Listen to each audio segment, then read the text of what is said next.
Banyak yang sudah membuktikan ademnya Aqua. Dari pegunungan terpilih, mineral alaminya terjaga kemurniannya. Airnya terasa dingin tanpa didinginkan. Aqua, ademin kamu. Gagas RI. Di tengah derasnya arus digitalisasi, era buku konvensional kini justru sedang berevolusi. Tak padam api untuk tetap menghadirkan kedalaman berpikir di balik deretan layar galai. Bersama Naila Ali, penulis dan ilustrator visual, Faza Ibnu Ubaidillah Salman, kreator Sijuki, Adi Ekatama, Direktur Pengembangan Pendidikan dan Bisnis Gramedia. Ikuti Gagas RI, Revolusi Literasi, Kebangkitan Buku di Era Digital, Selasa 19 Mei, pukul 9:30 malam, di Kompas TV. Sesaat lagi, Anda akan menyaksikan Kompas Malam, didukung oleh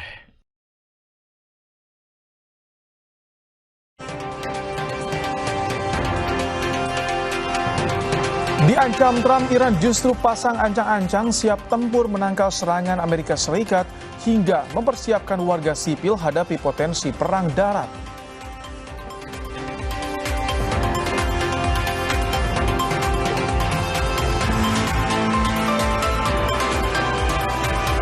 Global Peace Convoy Indonesia bilang WNI yang ditangkap Israel dan tergabung dalam misi kemanusiaan global Sumut bertambah menjadi 7 orang.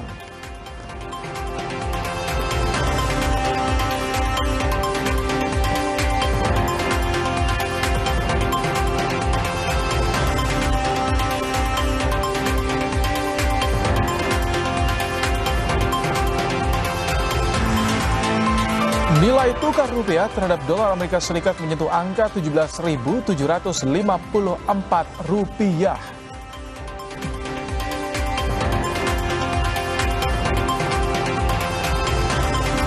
Pemprov Jawa Barat menyiapkan rute pawai bagi Persib Bandung yang selangkah lagi merengkuh juara Super League untuk ketiga kalinya secara beruntun.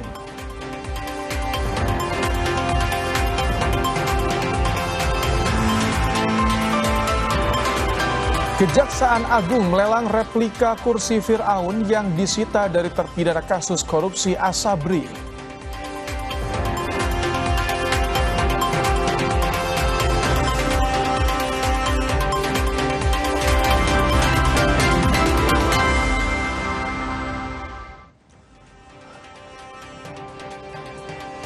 Halo, selamat malam saudara. Anda kembali menyaksikan program Kompas Malam. Kali ini hadir bersama saya Rahmat Ibrahim. Selain informasi tadi, kami juga masih memiliki informasi lainnya untuk menemani Anda malam hari ini. Langsung saja, kita simak informasi pertama di Kompas Malam, saudara. Para pengikut mantan Presiden Bolivia, Evo Morales, bergabung dengan gerakan protes besar-besaran karena dipicu krisis ekonomi.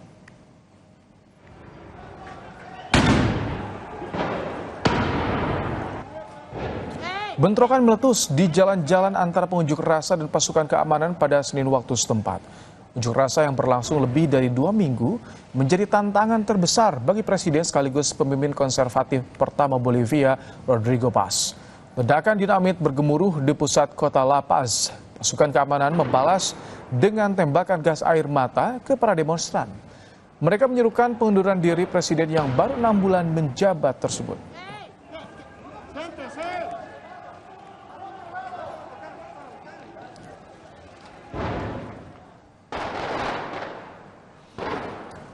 Menyikapi demonstrasi yang meluas, Jaksa Agung Bolivia mengumumkan surat perintah penangkapan terhadap pemimpin Serikat Pekerja Pusat Bolivia, Mario Argolo. Gerakan sosial yang bersekutu dengan Morales memblokade jalan sebagai senjata utama selama 16 hari terakhir.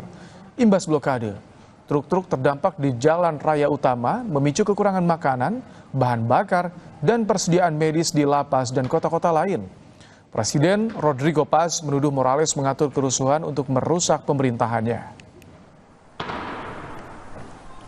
Ya se ha emitido a requerimiento de informes policiales y de inteligencia y a requerimiento de la denuncia que ha realizado el Ministerio de Gobierno una resolución de aprehensión fundamentada en contra del señor Argollo y otro para que se pueda ejecutar en horas correspondientes y siendo tuición netamente de la policía boliviana. Informasi berikutnya, saudara, Iran mengumumkan pembentukan otoritas baru yang bertugas mengelola Selat Hormuz di tengah meningkatnya ketegangan dengan Amerika Serikat. Dewan Keamanan Nasional tertinggi Iran memperkenalkan lembaga baru bernama Persian Gulf Strait Affairs Authority (PGSA) atau Otoritas Urusan Selat Teluk Persia. Pembentukan badan itu dipandang sebagai langkah Teheran untuk memperkuat kontrol dan pengawasan terhadap jalur pelayanan strategis tersebut.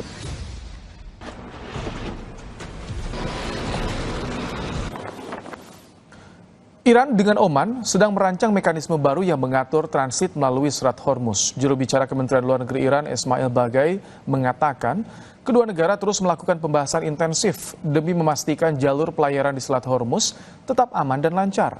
Menurut Baghaei, langkah itu sesuai dengan hukum internasional dan aturan dalam negeri Iran untuk melindungi kedaulatan serta keamanan nasional negara tersebut. در حین اینکه همه تحرکات رو رصد می‌کنیم حتما برای هر رویدادی برای هر احتمالی آماده هستیم در میز مذاکره فارغ از این تهدیدها متمرکز بر منافع ملت ایران کار خودمون رو پیش میبریم. تهدیدها هم خیالتون راحت باشه.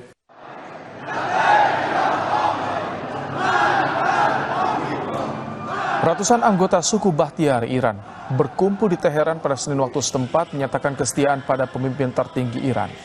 Mereka mengenakan pakaian tradisional, memegang senapan, dan meneriakkan slogan-slogan anti-AS dan anti-Israel di jalan-jalan ibu kota Iran. Suku Bahtiari tinggal di beberapa provinsi di barat daya dan tengah Iran. Banyak di antara mereka masih hidup secara nomaden.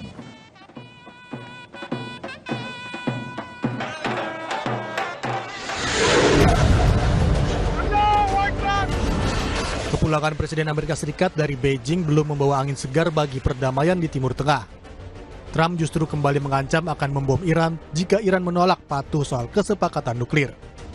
Diancam Trump, Iran justru pasang ancang-ancang siap tempur menangkal serangan Amerika Serikat. Iran bahkan mempersiapkan warga sipil menghadapi potensi perang darat. Sementara juru bicara Kementerian Luar Negeri Iran menegaskan negaranya memantau semua pergerakan dan siap menghadapi skenario apapun. در عین اینکه همه تحرکات رو رصد می‌کنیم حتما برای هر رویدادی برای هر احتمالی آماده هستیم در میز مذاکره فارغ از این تهدیدها متمرکز بر منافع ملت ایران کار خودمون رو پیش میبریم. تهدیدها هم خیالتون راحت باشه. ما متقابلا در صورت کوچکترین خطایی از طرفهای مقابل خوب بلدیم که چجوری جواب بدیم. Di sisi lain, Donald Trump yang mengancam akan menyerang Iran menunda serangannya. Trump berdalih diminta pemimpin dari negara Teluk, Arab Saudi, Qatar, dan Uni Emirat Arab untuk menunda serangan. Namun Trump tetap bilang tak ada kompromi atas senjata nuklir Iran. Have come to me and they've said we were getting ready to do a very major attack tomorrow. I've put it off for a little while, hopefully maybe forever, but possibly for a little while, because we've had very big discussions with Iran, and we'll see what they amount to. I was asked by Saudi Arabia, Qatar, UAE, and some others if we could put it off for 2 or 3 days, a short period of time, because they think that they are getting very close to making a deal, and if we can do that where there's no nuclear weapon. Iran merespons penundaan serangan Amerika Serikat. Komando militer Iran menegaskan pasukannya dalam kondisi lebih siap. Kini dalam 2-3 hari ke depan, eskalasi di Timur Tengah akan ditentukan. Apakah masih ada ruang negosiasi di antara Iran dan Amerika Serikat? Atau justru pertempuran meningkat dan Timur Tengah bergolak?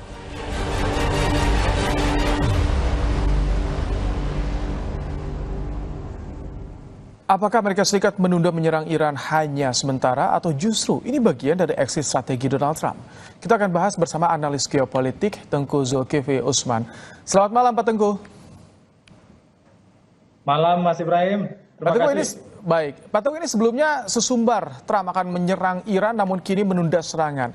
Ancaman Trump ini hanya untuk menekan psikologis Iran atau memang menuju operasi militer menurut Anda? Kalau masalah serangan militer, artinya kan Amerika nanti dia akan akan melanjutkan perang kan. Selama ini dia udah perang 40 hari dan hasilnya kita tahu hasilnya tidak memuaskan bagi Amerika dan Israel itu sendiri. Sudah 40 hari perang, kemudian juga sudah 40 hari lebih ini gencatan senjata, tapi Trump sampai saat ini juga belum berani untuk memulai perang kembali ya. Sebenarnya kalau kita lihat yang dikatakan Trump tadi, yang dia update status di Twitter, di X tadi, dia bilang bahwa dia menunda serangan karena negara-negara Teluk menekan dia, meminta dia untuk deeskalasi. Itu sebenarnya cara Trump itu untuk mencari jalan aman agar dia tidak terlihat lemah atau Amerika terlihat lemah begitu.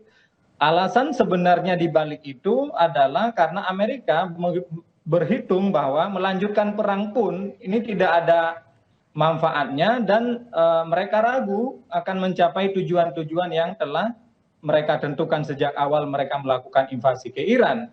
Oleh karena itu saya lihat ini lebih ke perang psikologis untuk menekan Iran agar mau menerima syarat-syarat yang ditetapkan oleh Amerika dan Israel. Dan saya lihat untuk menuju perang kembali, melanjutkan perang kembali dengan Iran, ini kalkulasi Amerika sama Israel ini harus cukup akurat dan saya melihat mereka belum memutuskan ini karena memang kalkulasinya belum selesai. Mereka belum yakin bisa menundukkan Iran walaupun perang ini dilanjutkan. Itu Mas Ibrahim. Pak Teguh, bagaimana dengan Iran yang membentuk lembaga baru di Selat Hormuz yang mengatur mekanisme di Selat Hormuz? Apakah ini tidak akan memantik Amerika Serikat dan juga Israel di sana? Selat Hormuz itu sebenarnya di masa perang itu pun parlemen Iran kan sudah mensahkan undang-undang untuk manajemen baru di Selat Hormuz. Itu sejak terjadi perang, Iran sudah membuat undang-undang itu dan sekarang akan dibuat badan baru untuk mengurus Selat Hormuz. Pada dasarnya tidak ada yang baru, Mas Ibrahim. Iran ingin mengontrol penuh Selat Hormuz karena ini adalah perintah langsung dari Supreme Leader baru Iran, Ayatullah Mujtaba Khamenei. Oleh karena itu, Selat Hormuz ini akan jadi taruhan terbesar Iran dalam perang ini. Dan kita melihat sampai sejauh ini, Iran efektif bisa mengontrol Selat Hormuz, bahkan tidak bisa diintervensi setelah 80 hari perang. Dan selama 80 hari ya, 40 hari perang dan 40 hari lebih damai, terbukti Amerika tidak bisa membuka Selat Hormuz ini. Dan terbukti Iran ini menguasai kartu yang sangat strategis ini, yaitu penguasaan terhadap Selat Hormuz yang membuat perang ini sebenarnya berubah arah ya. Yang tadinya Amerika yakin bisa menaklukkan Iran dengan membunuh Supreme Leader di hari pertama, membunuh 42 jenderal di hari pertama, mereka optimis bisa menumbangkan rezim Iran, tapi berbalik arah perang ini berbalik, Iran ada di atas angin sekarang dengan menguasai Selat Hormuz. Dan ini merupakan salah satu kekalahan strategis Amerika sampai hari ini, sehingga mereka melakukan blokade terhadap Selat Hormuz dan itu pun tidak efektif sampai hari ini, Mas Baik. Pak Teguh, kalau begitu bagaimana nanti gambaran peta jalannya negosiasi jika tadi kan Trump bilang bersikeras Iran tak boleh punya senjata nuklir, tapi Iran sendiri yang Anda bilang berada di atas angin nih. Bagaimana nanti jalannya negosiasi nih? Sebenarnya Iran, Mas Ibrahim, sebenarnya Iran ini lebih siap perang ketimbang negosiasi. Karena kita tahu sekarang bahwa Iran itu di masa perang sekarang itu mereka dipimpin secara de facto oleh IRGC. IRGC inilah sekarang yang memimpin Iran. Jadi mazhabnya full militer. Tidak ada sebenarnya negosiasi. Negosiasi itu sebenarnya kalau menguntungkan Iran, mereka akan negosiasi. Makanya negosiasi itu gagal di Pakistan. Gagal di Pakistan, gagal lewat lewat jalur-jalur lain, lewat Qatar juga pernah berupaya menengahi. Gagal semua karena pada dasarnya IRGC ini menentang semua bentuk negosiasi kecuali dengan syarat-syarat yang ditentukan oleh Iran dan dengan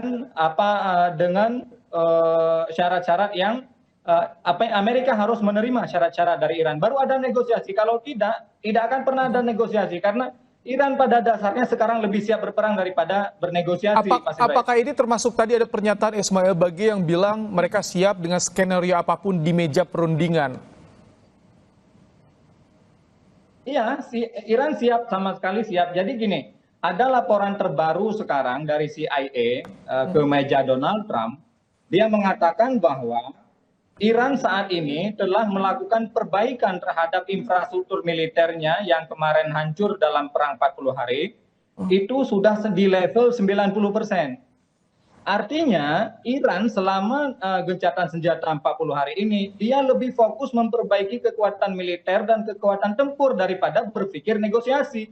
Nah, ini laporan terbaru CIA ini kepada Donald Trump.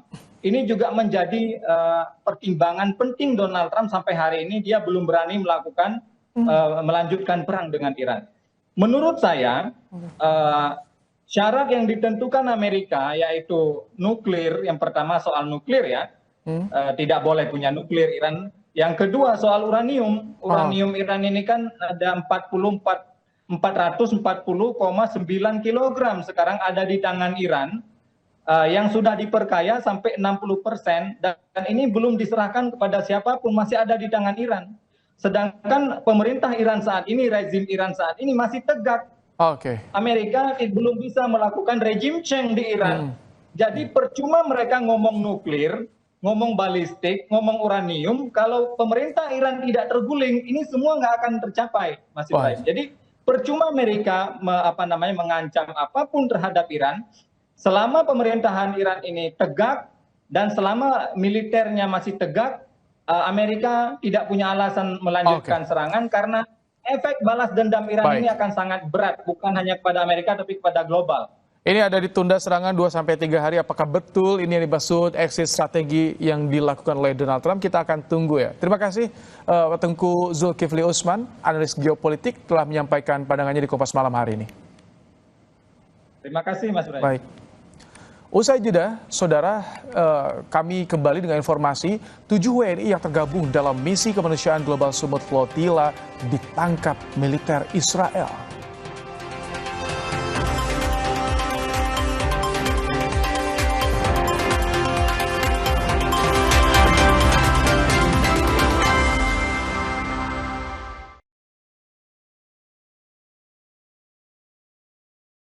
Baru, teh pucuk Flash Sugar. Dari 100% pucuk teh pilihan. Seger, enak lagi. Teh pucuk Flash Sugar. Rendah gulanya, enak rasanya. Teh pucuk Flash Sugar, bagi-bagi